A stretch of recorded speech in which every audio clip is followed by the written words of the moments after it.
सरकार ने जो इकोनॉमिक सर्वे की रिपोर्ट दी है उसके अनुसार से वर्ष 12-13 के अंदर एग्रीकल्चर ग्रोथ रेट मात्र 3% रहा है और ओवरऑल ग्रोथ रेट जो है 5% रही है, जबकि टारगेट 8% का था।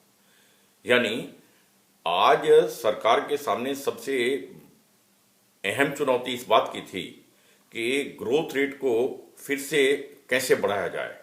उसके लिए जरूरी था प्लान आउटले को बढ़ाया जाता।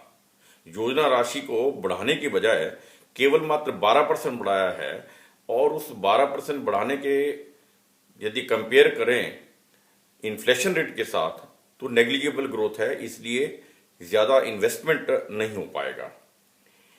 मंदी से उबारने के लिए देश को बहुत जरूरी था कि हम इंफ्रास्ट्रक्चर के ऊपर खर्च करते और इंफ्रास्ट्रक्चर में सबसे अहम जो इंडस्ट्री है वो है कंस्ट्रक्शन इंडस्ट्री।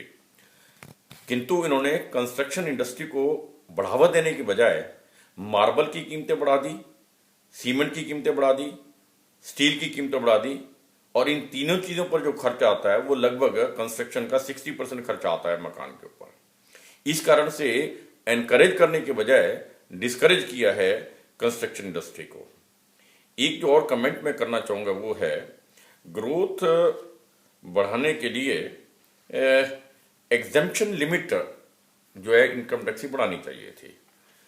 यदि आप एग्जेम्पशन लिमिट 2 लाख से 3 लाख कर देते इनकम टैक्स की तो लोगों के हाथ में एक स्पेंडिंग की ज्यादा पावर आती, जिससे डिमांड बढ़ती तो प्रोडक्शन बढ़ता और ग्रोथ मिलता। किंतु हमारे माननीय वित्त मंत्री जी ने ये मौका भी खो दिया। इसी प्रकार से वित्त मंत्री जी ने ठीक कहा कि उत्पादन की कमी के कारण कीमतें बढ़ी हैं।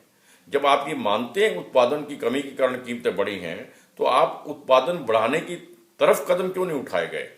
उल्टा उद्योग के ऊपर 5% अतिरिक्त सरचार्ज लगा के 5% से 10% कर दिया। इससे तो प्रोडक्शन को और भी हतोत्साहित मिलेगा, जिसके कारण से मैं समझता हूं इस बजट को जिस पैमाने पर खरा उतरना चाहिए था आज की इस दिन जब लोग महंगाई से त्रस्त हैं, सबसे अहम मुद्दा यही था उनको महंगाई से कैसे छुटकारा मिले, उसके बारे में कोई कदम नहीं लिया गया है। बल्कि इस बजट के अंदर इनबैलेंस भी देखने को मिला है। एक तरफ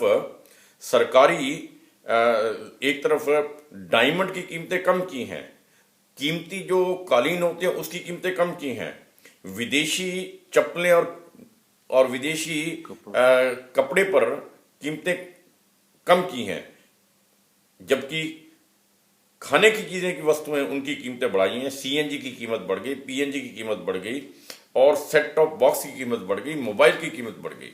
और आश्चर्यजनक बात यह है लघु उद्योग को प्रोटेक्ट करने के लिए कोई कदम घोषणा नहीं की गई है।